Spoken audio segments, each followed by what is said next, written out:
What is up, guys?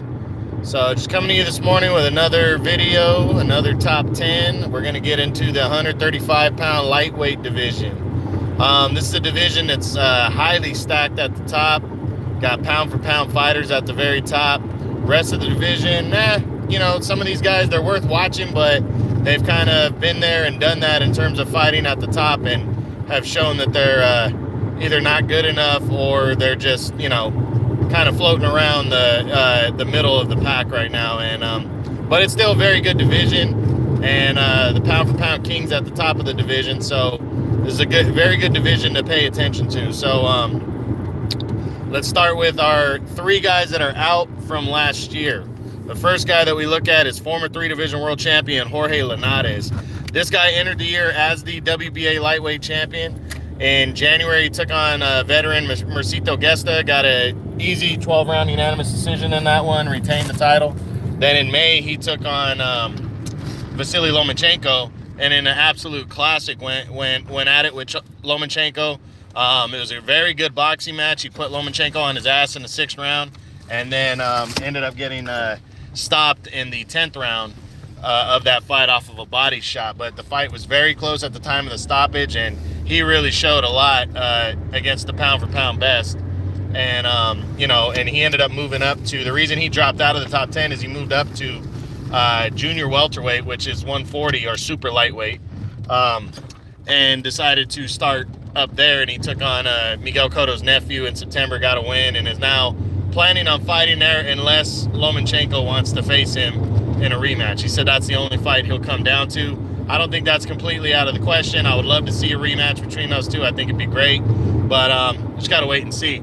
As of right now, he's coming back January 18th on DAZN on the undercard of Demetrius Andrade, and he's taking on Pablo Cesar Cano, who's a veteran 140-pounder, been in some decent fights over the years. So should be a decent test for him before he jumps into a possible title shot later on in the year against possibly Maurice Hooker. So we'll see what happens. That's Jorge Linares. I went into detail on him even more so on when I did the 140-pound junior welterweight, so check that out. The next guy who's out of it is Dejan Zlaticanin. He came into the year number 7, was former WBC champion. This guy, he had really the only tarnish on his record coming into the year was a knockout loss to Mikey Garcia.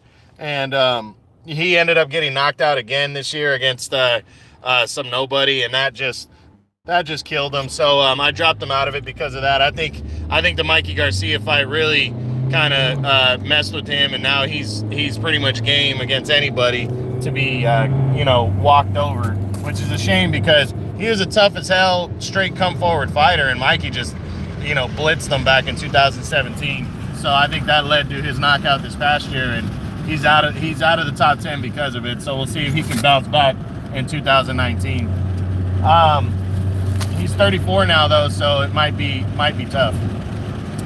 Also dropping out of the top 10, the last guy dropping out is former 130-pound champion Javier Fortuna.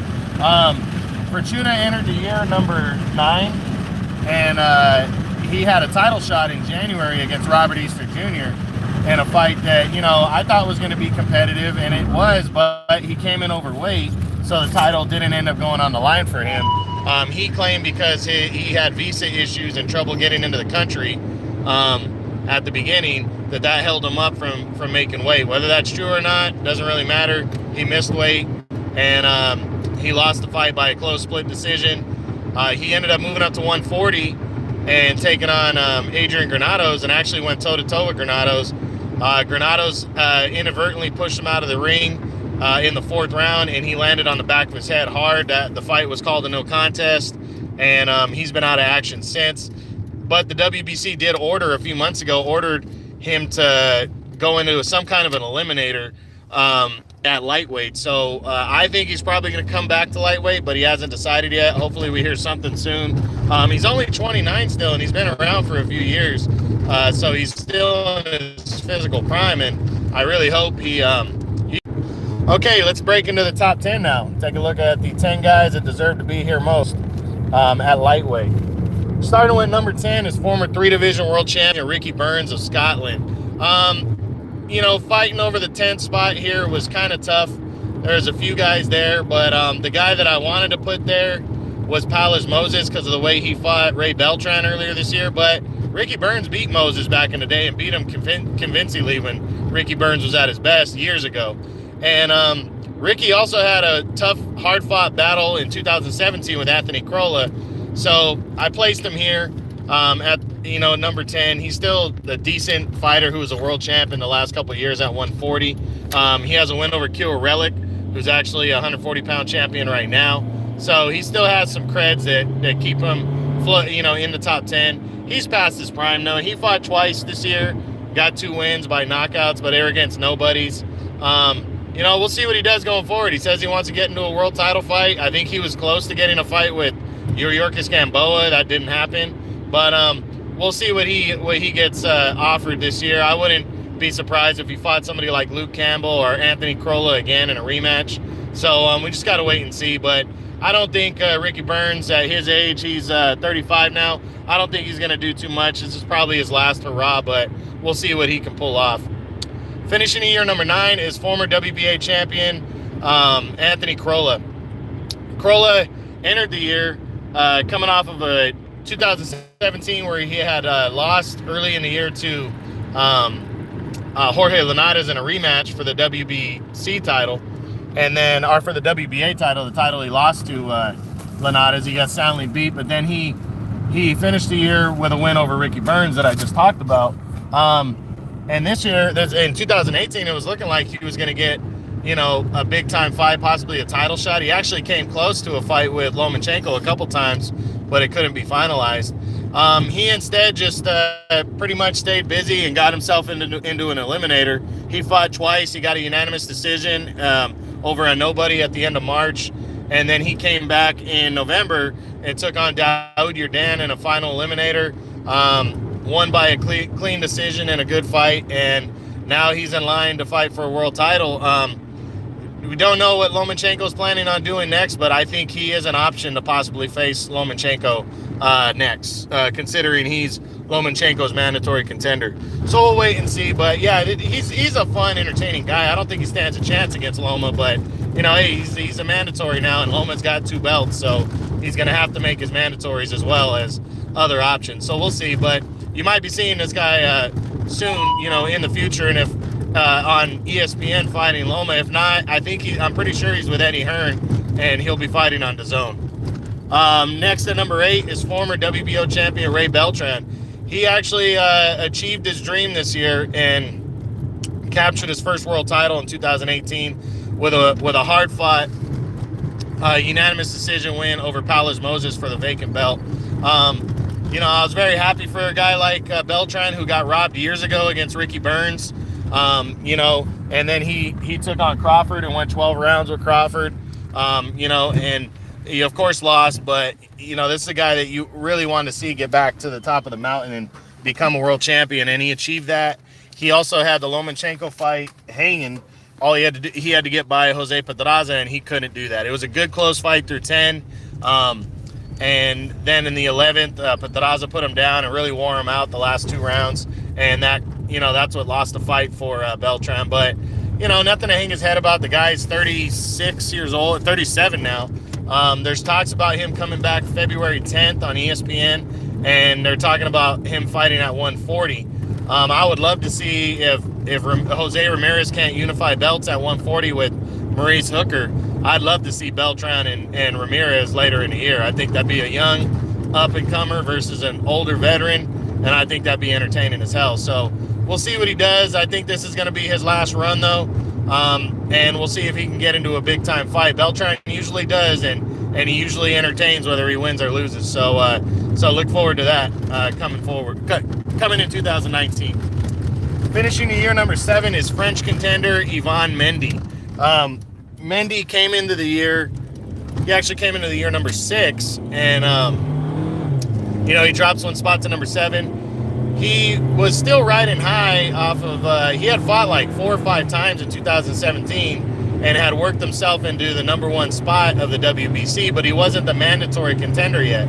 He had to earn that, and in September, he finally fought against Luke Campbell, in a rematch from their 2015 bout where he beat Campbell by split decision and handed Campbell his first loss. So that's why Mendy was rated so high. But he's only lost to good fighters early in his career, and really we were trying to see what he was made of in this fight. And he came charging hard. He's a good fighter, came charging hard, but Luke Campbell just used his feet, boxed well, cleanly counterpunched, and scored a convincing unanimous decision, proving that Campbell was a better guy. But Mendy's a good fighter, but he fights out of France. He's not a big name, and he can't take a punch, so he's the kind of guy that people are going to stay away from because he's high risk, low reward, which is disappointing. The guy is 33, so he doesn't have a lot of time to make a splash. But like I said, he's high risk, low reward because he's high risk because he has a chance of beating you and he's tough to knock out, and he's low reward because he's not a big name and you're not going to make a lot of money. So that it kind of works against him, but I'm hoping he can come back and work himself into some kind of an eliminator and possibly get a title shot, somewhere towards the end of the year or early 2020. That's it for him. Next at number 6, former world title challenger Richard Comey. Yeah, he originally came into the year number 8, so he moves up a couple spots. He didn't really do much in terms of who he beat in 2018, but he came in a top contender and fought for the match in, I believe it was March. He took on some guy named Alejandro Luna and knocked him out and became the number 1 contender. He was waiting around for a title shot. He decided to stay busy in August and got a win over a nobody, a knockout win, and then it looked like he was going to have the opportunity of a lifetime against Mikey Garcia coming.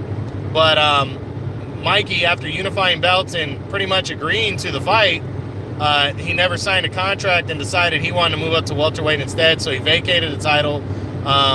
They had to scramble and set up his next fight, so now Comey is going to be returning on the Sergey Kovalev Eliter Alvarez undercard on February 2nd on ESPN. He'll be challenging for the vacant title against what's that guy's name? Isa Shaniev, who's from Russia. I believe he's undefeated or he's got 1 loss, but I don't really know him. But it looks like Comey's going to win his first world title. I've heard he's already in talks for possibly unifying belts later in the year with Lomachenko, and considering he's fighting on ESPN, that could lead to a big-time fight for him against Lomachenko. And, he's a good, tough fighter. So, I don't think he stands a chance against Loma. But, hey, what up, guys? Sorry, there was a cutoff there. Picking back up now. So, we were talking about Jose Pedraza. So, he ended up getting a world title for the fight. Both guys agreed to it, that the winner would face off against Vasily Lomachenko to unify belts in December. And Pedraza went in there and fought the fight of his life. He fought great. It was a good competitive bout through 10. And then he took over in the championship rounds, put Beltran down in the 11th, and then finished him in the 12th. Won the 12th round as well and got a clean unanimous decision, and went on against Lomachenko. And he fought as best as he could. He went 12 rounds with Loma, which is not an easy thing to do. And he got put down late in the fight and got up, showed a lot of heart, and finished the fight strong. He lost a one-sided decision for kind of coming out of nowhere and showing that he's got he's got some skill to compete at the highest level. And hopefully he bounces back in 2018. Hopefully he gets some good fights and bounces back and at least can get into some kind of an eliminator by the end of the year and try to get back into the mix. Okay, finishing the year number 4 is former IBF champion Robert Easter Jr. This guy came into the year as the IBF champion. He was undefeated. In January, he fought Javier Fortuna, defended the title against him. Fortuna came in overweight, so the title was not in jeopardy of him losing it, but he still had his undefeated record to protect. And it was a good, tough kind of battle where they went back and forth, and he ended up getting a close split decision. I mean, that fight could have went either way. I didn't have a problem with it. After that, it led to a unification bout with Mikey Garcia, who's the undefeated WBC champ. and at the end of July they went at it. And Mikey's just better. He's all around better. Easter tried to use his size, but he got knocked down early and just didn't seem like he was going to be willing to go after Mikey. Mikey kind of stalked him the whole fight, and he couldn't keep up with, Mikey's skill and ability, and that hurt him. So, yeah, so Easter fought as best he could. He lost a one-sided decision, first loss of his career. I personally think Robert's big enough to move up to 140. He's very tall. I would love to see him move up and test out the waters up there. He can still bang around at the weight class, but I don't know if there's a lot of options for him and how long it's going to take to get a world title shot again. So we just got to wait and see, but hopefully he bounces back and, like I said, maybe test the water at 140 and see if he can bang around up there, which I think he could be competitive up there. So we just got to wait and see. Okay, finishing the year, number 3 is former world title challenger Luke Campbell of the United Kingdom. I'm a big fan of Campbell. He came into the year coming off of a performance against Jorge Linares where he lost a very close split decision. Linares put him down early in the fight, and that ended up being the difference in the fight. And Linares won a split decision in September of 2017. So coming into 18, he was kind of highly regarded as a very good threat to anybody. He was waiting around for a big fight. It didn't come. I think he fought against some nobody in May, dominated him, got a knockout, and then he waited around for a final eliminator and a rematch against. He waited around for a final eliminator and a rematch against Ivan Mendy, which took place in September on DAZN. He dominated Mendy. I wouldn't say dominated. He cleanly outboxed Mendy and got a clean unanimous decision and became the WBC mandatory contender.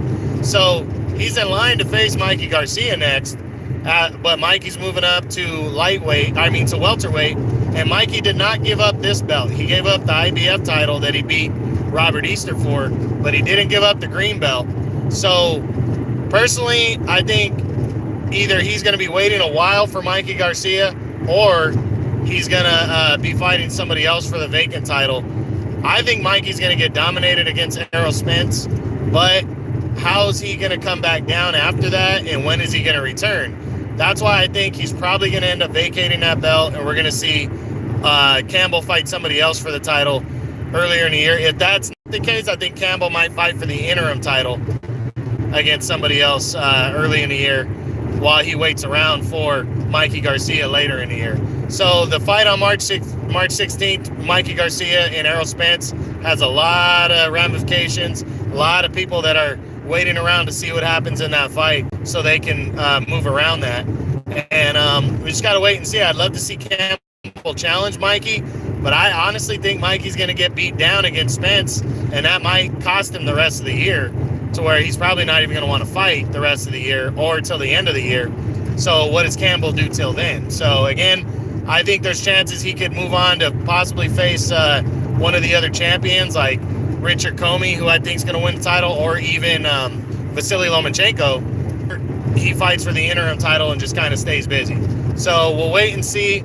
But Campbell should know by March 16th some kind of idea what is going to happen with a possible Mikey Garcia fight. Okay, next up at number 2 is Mikey Garcia, the undefeated WBC champ.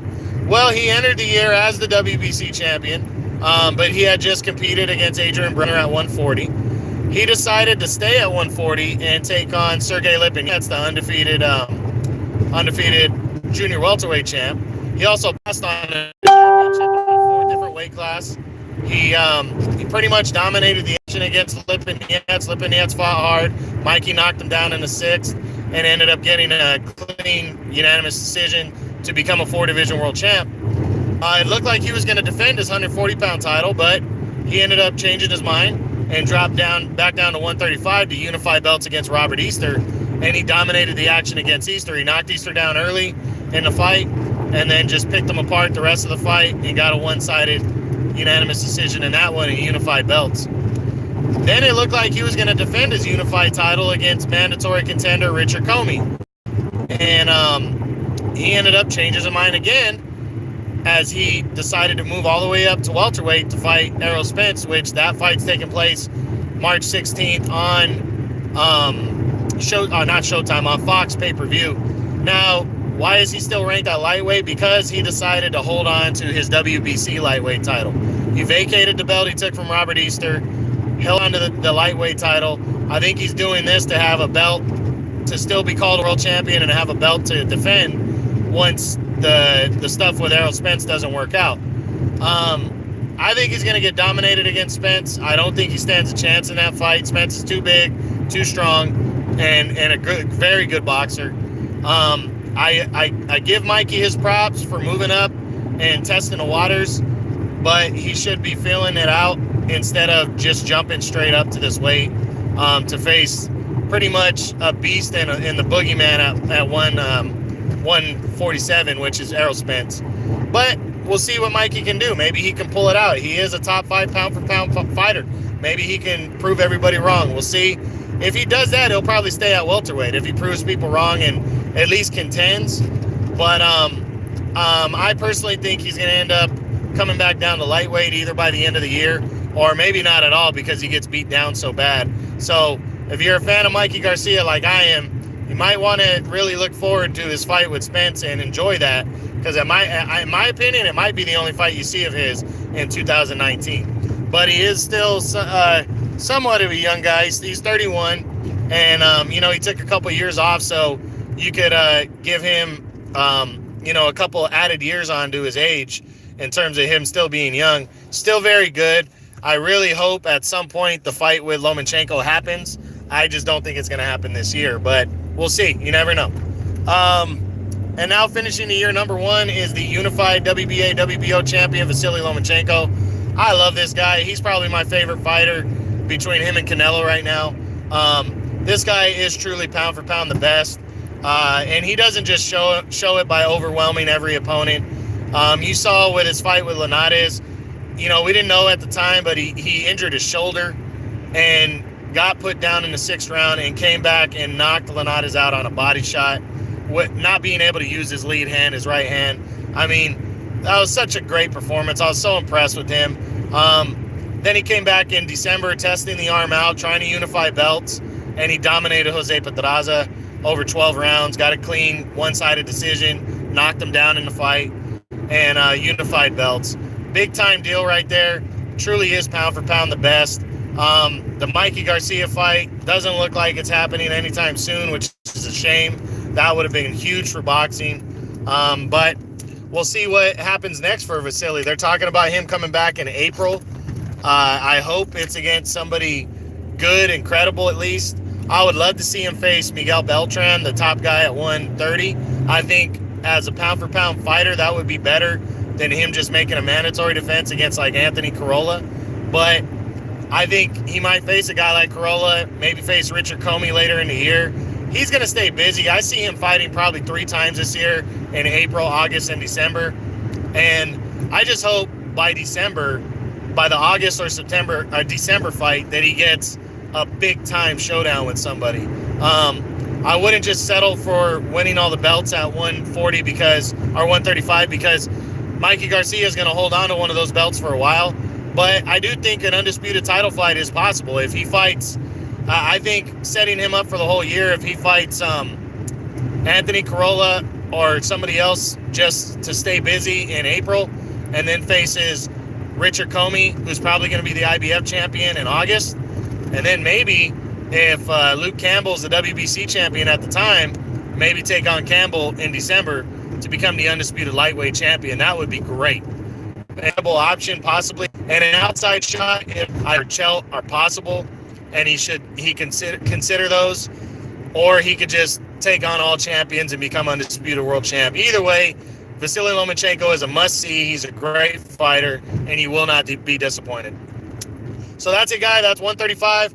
I will come back either later today or tomorrow morning with the great heavyweight division that is back, and you will see the top dogs there. We'll talk about Anthony Joshua. We'll talk about Deontay Wilder, and we will talk about Tyson